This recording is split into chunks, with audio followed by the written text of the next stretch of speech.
Okay, we're recording. Yay, it's working. All right, we love when technology works. That's awesome. Welcome everybody to our Monday night team call. We are in the last week of October, if you can believe that, how fast that one went. And I know there's a lot of excitement around, we're coming off a conference. We've got a lot of new team members popping on. Not everybody could get on tonight. That's totally fine. And Justin, since you're the new one, I'll kind of explain how this all works. But we use these Monday night calls to really as a connection opportunity, because we have people all over the country in different time zones. And some people are working in spaces by themselves, you know, where they don't have that local team connection to get to. So this has been really, really great over the last, I would say 9 years. We've established this as our time to connect. We address questions from the field. We try to bring relevant topics, people, and content to you guys. And a lot of times we'll have open mic nights where you guys can just ask questions, and we go through resources and kind of take, you know, tutorials over like, where did we find the last great whatever, you know, kind of tool, that kind of stuff, you know. So we try to make it useful. And if you guys have topics that you want us to address, it's really important that you feed those up so that we can make that happen, right? Because it's not, you know, the Melissa and Danielle show, although we are pretty funny sometimes, but for the most part, it's really about serving you guys. That's why we do this. Okay. So I just want to say that. And tonight's call is going to be kind of an interesting one, and it's going to be interactive. So I want you guys to unmute yourself and jump on if you can. But I heard I wouldn't call it a podcast, but basically a business training last week. And the topic was results-driven versus task-driven behaviors when building a business as an entrepreneur. And I wanted to bring that to you guys because I really love so much to us. You know, by a show of hands, how many of us get stuck in that to-do list mentality where it's like we have, right? Like our list of what we need to get done for the day, and we feel accomplished if we get it done. But what she was saying, basically, this is from Shanda Sumter. I always want to give credit where we get this information from. There's a bunch of different coaches that we listen to, but she is somebody that I've been kind of having an ear on lately. And some of the stuff that she's been saying really makes a lot of sense. And she says, you know, the culture is to be task driven, but that's really more to feed your ego more than anything, because that's just about making yourself feel good for the day versus generating results. Right. And so what I wanted to talk to you guys was a little bit about shifting that. You know, how can we shift that in our own behaviors, in our own mentality? Because some of us have been around for a while, right? So, you know, you kind of get into that routine of what you're used to, what's comfortable. And in a lot of conversations I have with people, sometimes it's more, we're doing the activity, you know, in hope that there'll be some results, right? We know, like, if we're busy, then we'll get something. But what if we shifted that thinking into more of the pursuit of our goals until it's completed, right? You see how that's different? Like, it's more of a direct action into our activity rather than just put out some things that, oh, let's put some three-way calls, or, oh, I'm going to go out there and see who I can talk to, or, you know, kind of come up with some arbitrary goals, right? What if we started thinking about it differently, like where we were backing out what we wanted to accomplish? So an example might be, let's just say you wanted to get a new car, and that new car was going to cost you an extra, I don't know, throw me a number. We're all over the country. Marie, throw me a number. $400 a month. Okay. So you have a $400 payment a month, right? That you want to generate from your Juice Plus business, because we know that you have the ability to give yourself a raise at any point in time with this business, right? But a lot of times if we don't attach it to something, and again, we were talking about this earlier, then that kind of never happens, because you just get caught up in that comfort zone, right, of behaviors. So what might that look like, Marie, if you were to come and say to me, okay, we're going to look at $400 a month. Like, I need to do that by when? Will you play with me a little bit? Yeah. Okay. Yeah. So let's say by when? Let's say by April. April. Oh, you're being generous and kind. I would not be that. I'd be eager if I wanted to get a car. Oh, well, okay. Like, okay, January? Those wheels in my driveway. Let's say Christmas. How about that, right? Because that's kind of okay. So mid-December. Okay, so mid-December. So December 15th, which would mean we'd have to generate a check in the month of November, right? You see where I'm going with this? You see how this is like results driven? We're backing it out. Mm-hmm. So we get paid by the what date of every month? This is a Jeopardy question. Who's got the answer? Our paycheck is guaranteed to be deposited into our account by what day, Marie? The 10th. The 10th, correct. So the 10th of each month, we are guaranteed a paycheck. We've never missed a payroll in 50 years. We have to give full credit to our company for that. So if we were to do that, we would need to close out business by November 30th. Okay. So let's just play around with this a little bit. And what might we need if we wanted to come up with $400 in your paycheck by the end of November to generate a cut for December 10th, so you'd have that walking into the holidays? Give me some scenarios of, and anybody can chime in here because I don't want to just pick on Marie, but let's think of scenarios of how we could come up with that money.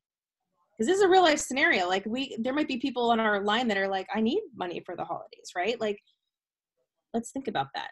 Does anybody know how to start? Jen, I see you kind of squirming back there. Are you No, it's okay. I could just hear my kids getting ready for bed. So you get a new team member and you help them get their HLP is a good place to start. Okay, so the team member getting their HLP, how is that going to generate money for you? Well, you'll get paid on their sales and you'll get a bonus when they get their promotion. For HLP? That's true. No?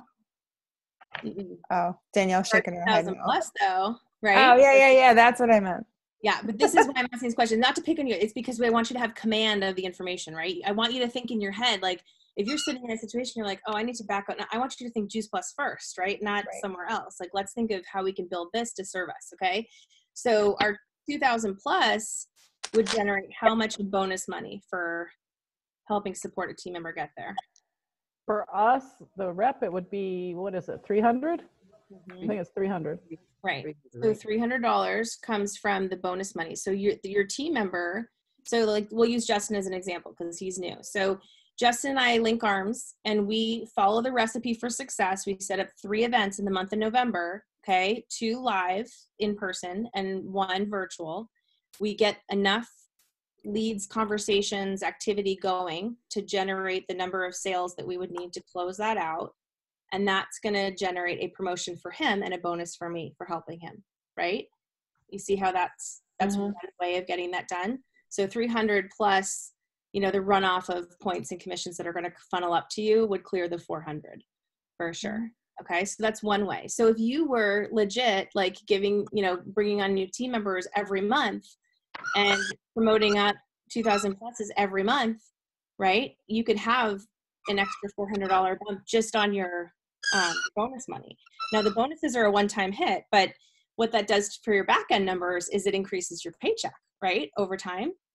You see how that's like, so the growth piece that we've been kind of like, for lack of a better word, beating into you guys over the past couple of months, like this expansion and the team and the recruitment, like how important that's going to be to this next phase of things. There's a whole strategy to it, right? Because the goal would be, think about it, if you promoted up 1 2,000 plus per month on your team, one, they changed the name, not Partner Plus, it's something else. It's, we won't use new titles until January, forget it. So 2,000 plus, that'll get you $300 in addition to every single Qualifying sales coordinator. Thank you very much. That one, yeah, this whole new thing, the titles are throwing me, so I have to get more versed in that. Actually, tomorrow night, Nikki and Chris are going to go over the comp plan. So if you guys want to go through the nitty gritties again, you'll get a good understanding of that. Okay. But that's $300 extra per month times 12 months is $3,600 in bonus money, right? That's like a nice little bonus for anybody. But think of it, in addition to that, you're building your residual paycheck as well, okay? There's other ways to generate the money also, okay? So current day standings as our products exist, if we were to get 1 new Trio customer, how much do we make in retail profit off that customer? Anybody know? $39 of retail profit, right? Not including your commissions or the back end bonuses or anything. So $39, if we were to do a blitz weekend, right? Do some virtual events and get 10 customers, how much does that equal if we sell 10 trios? $390. $390. See how we're getting closer? Plus it increases your, if you're in qualification and all the other things, you're going to get over the 400. So there's a bunch of different ways, you guys, you can do that. Quad orders are even easier, right? Because quad's going to give you another 17 on top of that. So it's 55. So 10 of those is $550, right? So there's just ways that you can build this and make it fun. But I want you to always think of an empowered place, right? Rather than kind of like, we're just going through the motions because we're just going to see what happens this month, right? You know what I mean? It is a fun place to be. So it's really easy to fall into those kinds of patterns of thinking. All right. So the other thing, so I wrote down some notes around this whole thing. So does this kind of making sense, like results-driven versus task-driven kind of behavior here? In a task-driven world, you're practicing just to practice, right? It's like you're going through, you're doing the events, you're doing whatever, you're just doing it to go through the motions. Whereas in a results-driven world, you're practicing to perform. Okay, so think of it like that. Okay, so this is the difference in the shift really comes into effect when you start to, one, evaluate where you are and what you're actually doing, right? Because I'll be the first to admit, like, I have to really take a look at some things, right? The second thing is that you have to be willing to adjust, not defend your position, but adjust to it, right? The third thing is you really want to get feedback from people, right? If you notice, I'm always asking for feedback because it's important that we see what other people see, not just the way we think we see it, right? And we have to be honest with ourselves. So I wanted to dissect just that little exercise that we went through on, I think it was Thursday or Friday of last week, that I saw that really cool post with the little beads, right? And then we posted it up and it was showing the comparison between vitamins and Juice Plus and like it sounded like it was an amazing, like it was a really great visual and it made a lot of sense. And it, certainly like when people were posting it all over the place. So I know that it was popular. Was it effective, right? Did anybody get a lead off of that?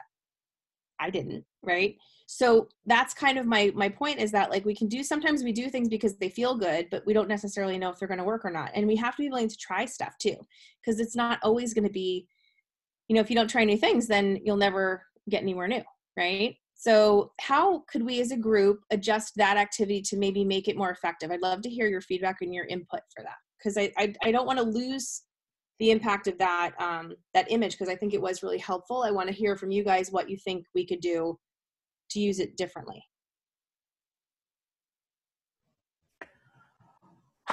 Oh, I don't know if this is what you're looking for, but like when because I just posted it today, and I asked the team to go and like or comment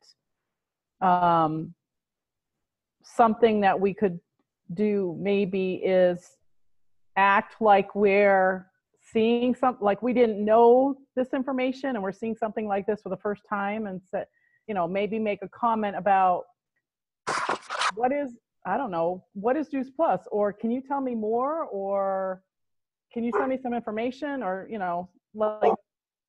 like ask questions, so maybe other people that don't know about Juice Plus will ask questions. So model the behavior that you want to see, right, in all of that, right? Yeah. Like start, and I think that's a great way in any of our posts to be doing that for each other, just as friends, to like amening. It's always nice to have an amener in the crowd, but it's not just about putting up the heart. It's also about, like you said, engaging in the post so it'll pop it back up, or I have to say, I did see Jen put a comment about, I wish I had known about Juice Plus when I was pregnant. I thought that was right? Was really good. Mm-hmm. So that's one way. I think also, oh my gosh. I think also sending the image out individually, personally to people. Look at this cool image. This is so powerful.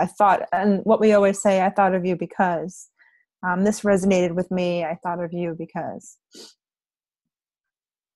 I love that. I'm reading your question, Justin. Okay, so what has been a better way to inform clients about potentials of Juice Plus meetings, social media, and events? How would you guys answer that question?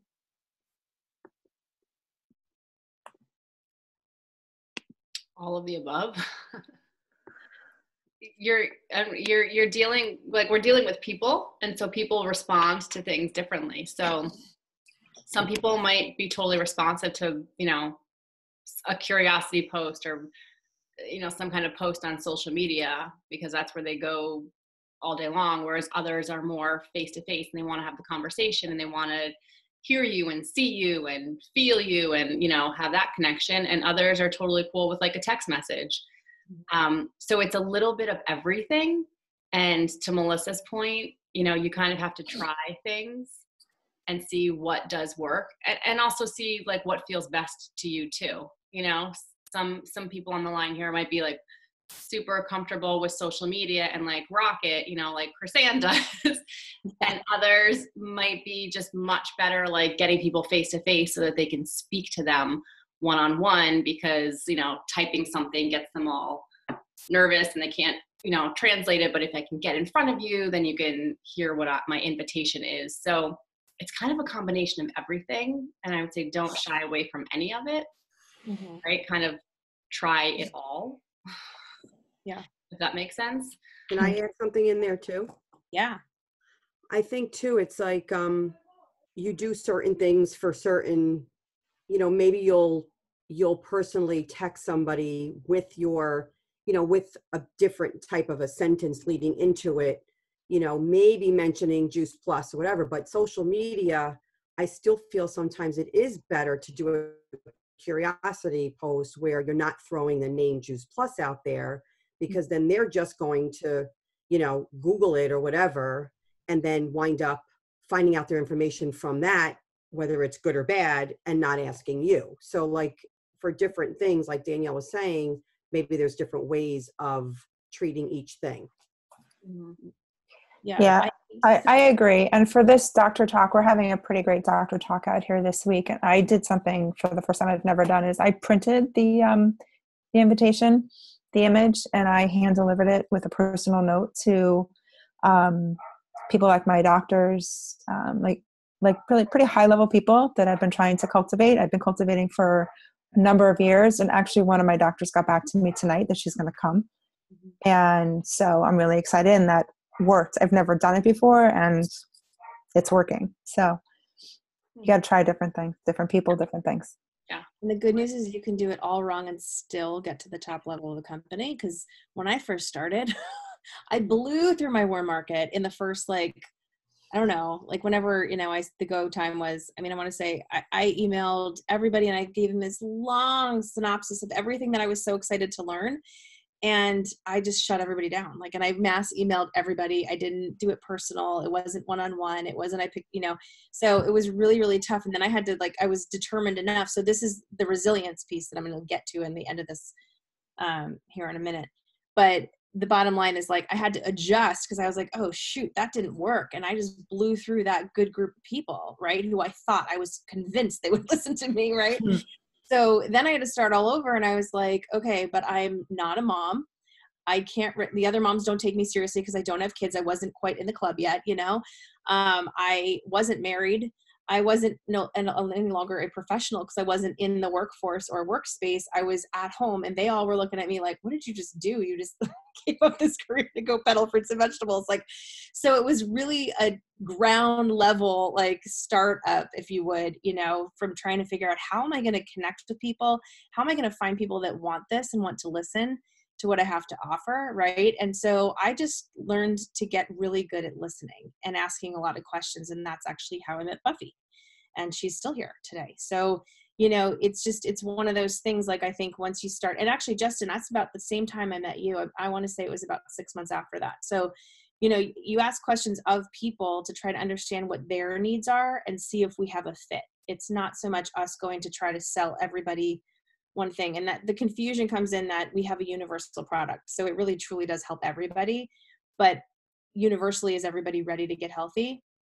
Not so much, right? So we have to find those people that are looking to take a step or wanting to take a step or not feeling so great, or, their kids have a challenge, or they're just looking for, something new to try, right? Sometimes that's a reason why to start. So there's lots of different ways and reasons, but, so this whole thing was to bring you down to this whole point of resilience, right? So, and I was going to ask the question this way, but I'll just frame it differently. That truly, I think the most important skill that we need to embrace is resilience in this business if you're in it for the long-term play. Because long-term, you're going to have seasons in your business. It's not going to be a perfect ride. It never is. And anybody that tells you that is lying to you. That's just not the way reality works, and it's not the way business works.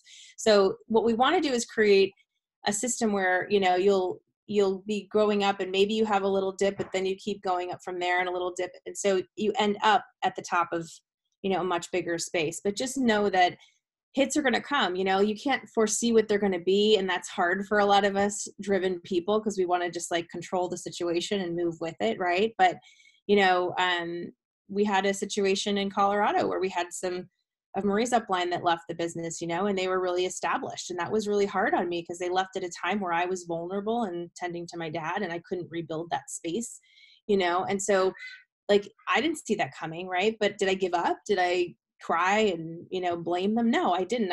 I rolled with the punches. I did what I could to get by. Right. And I tried to maintain as much as possible. And when the time was right, then we went back to rebuild. Same thing happened with my, you know, first group of people. Like, it was a lot of single women. And when I got pregnant and married, I was no longer like them anymore, you know? And so it kind of changed the dynamics of those relationships, and it changed the dynamics of the team.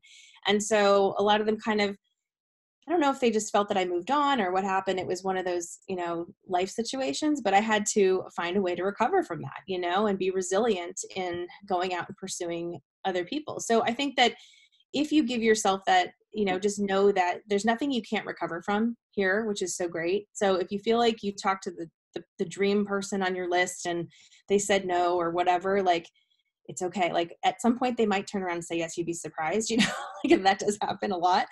But if they do, it should be just this, you know, if we're really results driven, none of those things should be as big of an impact, right, as they could potentially be. Does that make sense?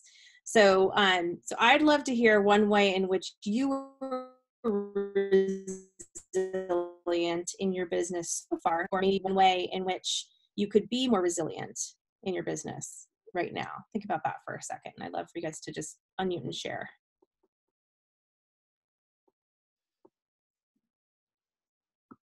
Anybody ever canceled customer ever? I was just going to say resilient for that, you know, having someone cancel, or even like a team member drop off, which, you know, you really want them to still be on your team and they just drop off for whatever reason. Mm-hmm. Those sometimes are a little hard times, but you just got to keep going. You just, you know, there's going to be somebody else that's going to replace that other person, and that person may come back at some point. You don't know that. Right. So. Mm-hmm. Before this year, I had every single person that signed up under me leave. Mm-hmm. And so this year was kind of like a starting over point for me. And what a starting over it's been, Marie. My goodness. How many new team members do you have? 7? 8? At least 7. I mean, honestly, 8 team members, right? Who are all doing something. You know, you had one, I think you had 2 or 3 before that never really did much of anything, right? And so it's like, yeah. I mean, your energy's changed, right? And you were resilient enough to come back and go at it. And it's been incredible. I mean, more customer orders than I can count, right? And it was just a decision, right? It's that commitment to the results. Yeah. And I have to say, ever since I signed up, you know, as a rep, there's little things I say to myself in my head, like things that you say to me and I repeat to myself and other things. And the one thing that I've always said is, I will never give up. I will never give up. I will never give up. I will never give up. And, you know, like, you know, how last year was really, really hard for me. And some days I would wake up and I'll be like, do I really want to do this? Mm-hmm. I'm like, yes, I do, because people need to know about Juice Plus. Right. So, I mean, if people go through the crap I went through and what Chris Ann went through, and, you know, stay strong. Yeah. We'll get through it together. Well, and that's the beauty of team, right? Is that we get to come together and create this unity and this support and the backbone to carry through those times and those moments.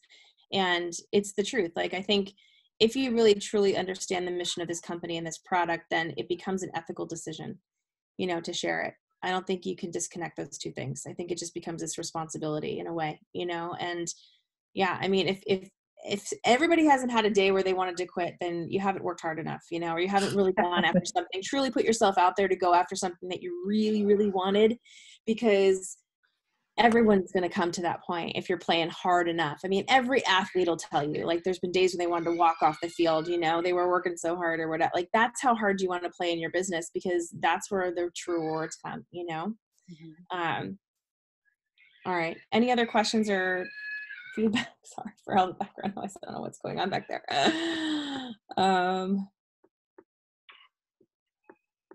Any other examples of resiliency? I know, Chrisanne, you're like the poster child. She is the poster child. I'll say it too, and I think many might experience it as well, but going hard for a promotion and not reaching it when you wanted to reach it. Mm-hmm. It's pretty humbling, isn't it? I think I've been there for every single promotion, with the exception of VF. Like, I think every other promotion after that. But look at where you are now, right? Stay the course. And if you're committed, and that's where your resiliency steps in. Totally. And did you want to say something? Oh, I mean, go ahead. There you are. Basically what everybody else was saying. I've had many people that just, and you've been on the calls with them because we've done 3-way calls. I've had a lot of people who say once they start it, you know, all of a sudden now they're more constipated, or they're more this or that, and they don't seem to want to give it the chance. And it's been frustrating, but I can't waste a lot of energy on that. I just have to move on, and perhaps they'll come back again. But if they don't, that's okay. There's so many other people I want to share this with.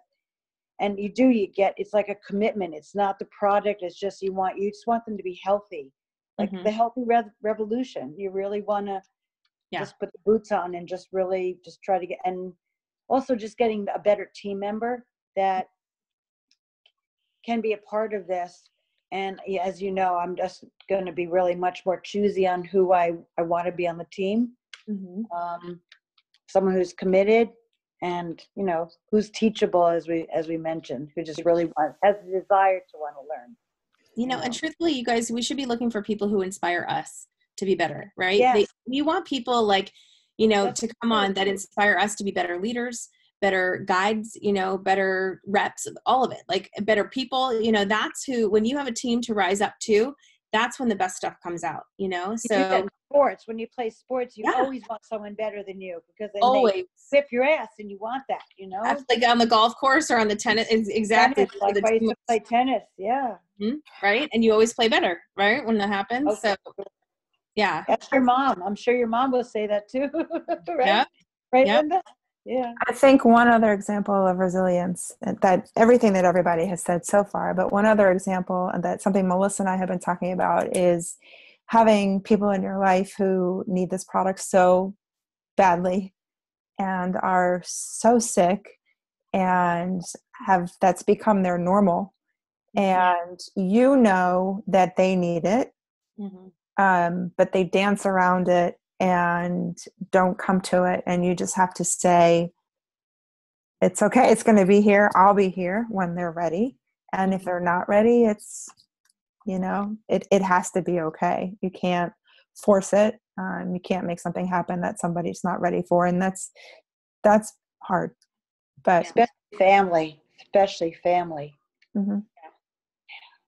and they can be the toughest, you know, which is always challenging, or they can be the best and most loyal. So it's really about keeping that open mind too, for just knowing that we're the messenger, not the message. And we get to bring this to people, and in their timing, they get to say yes. But as a result of being driven to our results, we need to go out there and have enough conversations, have enough activity, have enough yeses and enough nos to get to the result that we're looking for. And that's what I really want to, you know, press upon us today as we get off the phone, is just, let's just make that commitment to each other that we're going to go and work at this until we get to the thing that we want, right? We started 2 weeks ago with that call about what, like, I want statements, right? So if that's really something that you want, I hold you deserving of that, you know, and really now we just need to make a plan to go put it into action and get it done. So with that, I'm going to say thank you all for coming on tonight. It is so nice to see all your shiny faces. My eyes are still swollen from the plane. Like, I don't know what I touched, but I was like, they were so wacky. But I hope that, you know, we just have to have the right mentality as we go into the end of the year and we go into January. The people who practice now and the people who are having those conversations now are going to benefit in January. It's always the biggest month, January and September. So this is the time to just kind of ramp up and get going. So if I were you, I'd be doing things like coming into Thanksgiving timeframe. It's really nice in the first week. And I should say this because we have 2 big birthdays on the line tonight, but Chris Ann has a birthday this week and Danielle has a birthday coming up. So happy birthday, So ladies. does Jen B.